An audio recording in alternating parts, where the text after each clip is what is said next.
নমস্কার বন্ধুরা, কেমন আছেন সবাই? আশা করি ভালো আছেন। আমিও খুব ভালো আছি। চন্দ্রিকা লাইফস্টাইলের আরেকটি নতুন ব্লগে আপনাদেরকে অনেক অনেক স্বাগত জানাই। তো আজকে হচ্ছে গিয়ে সানডে। তো আজকে সব কিছু মেনুগুলো স্পেশাল আছে। তো চলুন আজকের স্পেশাল মেনু নিয়ে আজকের ব্লগটা শুরু করা যাক। তো এখন ঘড়িতে বাজে প্রায় 9:30 মতো, আর এত রোদ্দুর আজকে চারিদিক, মানে ভীষণ গরম। তো যাই হোক, গরমের মধ্যে দিয়েও আজকে যেহেতু সানডে, একটু ফান তো করতে হবে, ভালো মন্দ রান্না করতে হবে। তো চলুন এখন থেকে ব্লগটা শুরু করা যাক। আজকের ওয়েদারটা কিন্তু মোটামুটি খুবই ভালো। তো প্রতিদিন তো এখন জানেন গরমে যা রোদ দিচ্ছে, তবে আজকে আকাশটা একটু মেঘলা মেঘলা, রোদটা তেমন একটা নেই। তো তার জন্য গরমটা একটু হলেও অন্য দিনের তুলনায় একটু কম। তো যাই হোক, আর এখানে দেখুন আমার গাছগুলো সব কি সুন্দর বেড়েছে। আর এখানে একটা ওই যে ফুল এসছে, দুটো ফুল, আর একটা ছোট্ট কুঁড়ি আসছে এখন। আর সকালে ওই মর্নিং গ্লোরিগুলো সব ফুটে উঠেছে বাগানে। আর এইদিকে একদম হালকা গোলাপি কালারের খুব সুন্দর ফুলগুলো ফুটেছে। তাই হোক, চলুন আপনাদের সঙ্গে কথা বলতে বলতে হাজব্যান্ড চলে এসছে মার্কেট থেকে, আর এসছে আজকে তাল শাঁস। তো তাল শাঁসটা খাওয়া হবে, তারপরে গিয়ে রান্না চাপাবো।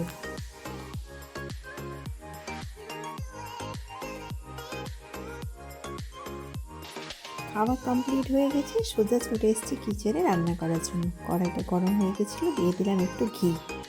বানাবো একটু জিরা রাইস। তো তার জন্য প্রথমেই ঘি দিলাম, আর তারপরে দিয়ে দেবো কয়েকটা কেটে শুকনো লঙ্কা।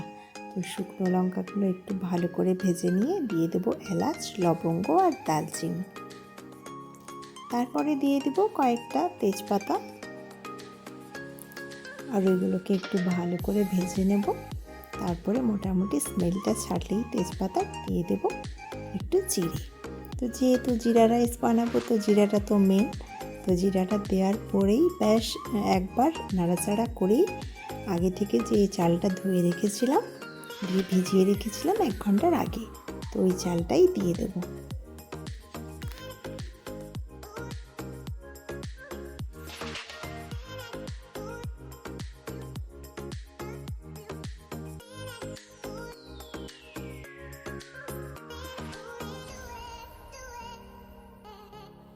চালটা একটু নাড়াচাড়া করে এবার দিয়ে দেব পরিমাণ মতো লবণ আর একটু হালকা চিনি, কারণ হালকা একটু মিষ্টি মিষ্টি লাগলে খুবই ভালো লাগে জিরা রাইসটা। তাই হোক, চলুন এবার দিয়ে দেব জল। জলটা দেওয়ার সময় এটা মনে রাখতে হবে যে যতটা চাল নেব তার ডবল জল। তো আমি এই গ্লাসটা 1.5 গ্লাস নিয়েছিলাম চাল, তার মানে আমি এই গ্লাসটা 3 গ্লাস দেব জল।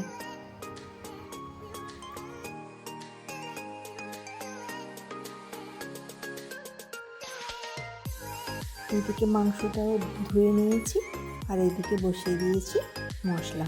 তো প্রথমে পেঁয়াজটা ভাজতে দিয়েছি, আর এই পেঁয়াজটা ভাজা ভাজা হয়ে যেতে দিয়ে দিয়েছি আদা আর রসুনের পেস্ট।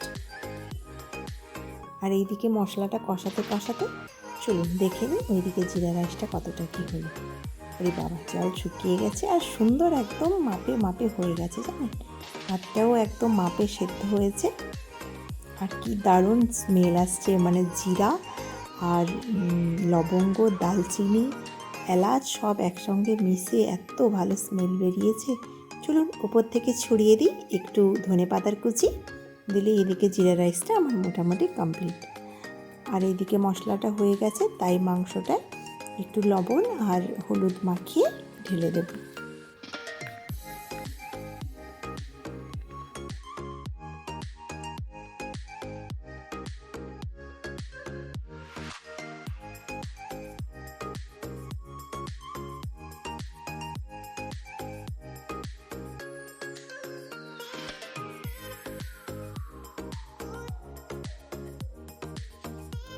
চলুন মাংসটাতে এবার ঢাকা দিয়ে দিই। যেহেতু মটন সিদ্ধ হতে তো অনেকটা টাইম লাগে, তো আমি আগে কড়াইতে জলটা বের করে নেব, তারপরে প্রেসারে দেব। তো ততক্ষণে এইদিকে আমি দইটা একটু ফেটিয়ে নিই। যেহেতু একটু দই রায়তা বানাবো ভাবছি, তো আগে ফেটিয়ে নিই, তারপরে যা যা মশলা দেওয়া দিয়ে আরেকবার ফেটিয়ে নিলেই দই রায়তাটা কিন্তু রেডি হয়ে যাবে।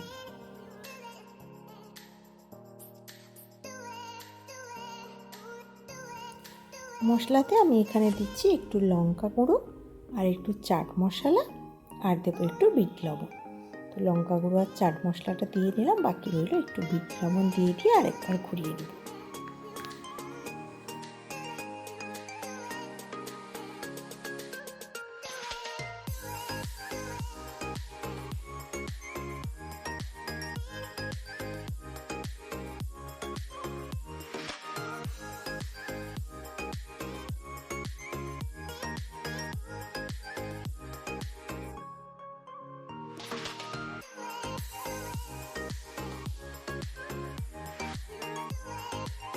এই যে এদিকে সব রান্না শেষ করে একে একে টেবিল সাজিয়ে নিয়েছি। এখানে যে মাটনের ঝোল বানিয়েছি আজকে, ছেলের জন্য একটু আম কেটেছি, আমরা খাবো লেবু, আর এইদিকে আছে দই, এদিকে স্যালাড, আর এইদিকে আছে জিরা রাইস।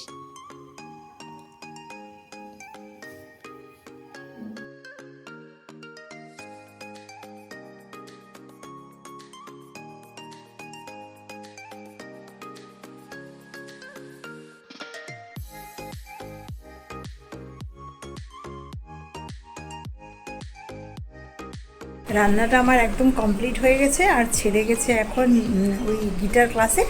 ওখান থেকে এলেই ওদের কথা বলতে বলতেই ওরা চলে এসছে গিটার ক্লাস থেকে। ওর পাপা ওকে নিয়ে এলো। তার জন্য চলুন আগে ছেলেকে বেড়ে দিই। ওর খুব খিদে পেয়ে যায়, কিছু ভালো মন্দ যখন খাবার হয় ওর খিদা খুব তাড়াতাড়ি পেয়ে যায়, আর যেহেতু বাইরে থেকে এসছে খিদাটা আরও বেশি পেয়েছে। তো চলুন আগে ওকে দিয়ে দিই, তারপর আমার দুজন বেড়ে বসে যাবো।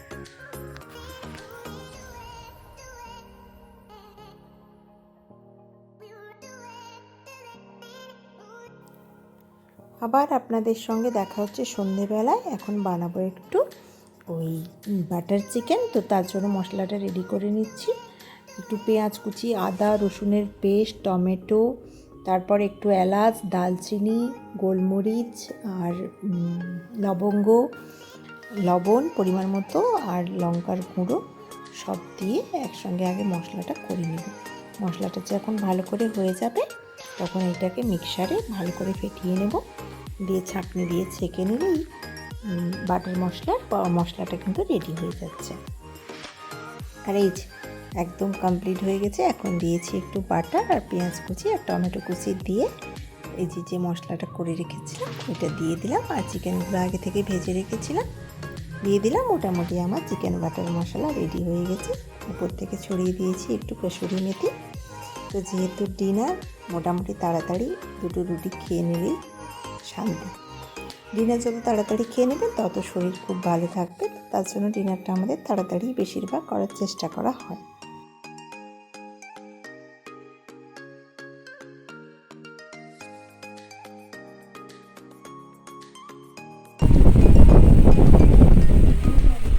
অনেক ভালো।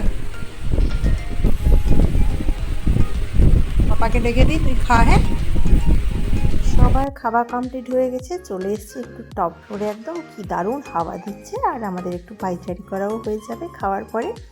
আর আদলে তো জানেন পুরো শহরটা টপ ফ্লোর থেকে অনেক সুন্দর লাগে দেখতে। সকালে মিন্ত্রা থেকে একটা পার্সেল এসেছিল, আর কাজের তোড়ে আর খুলে দেখা হয়নি, তাই ভাবলাম এখন ছুতে এসে মনে পড়লো একটু দেখে নিই। ও একটা ড্রেস অর্ডার দিয়েছিলাম, ওটাই এসছে।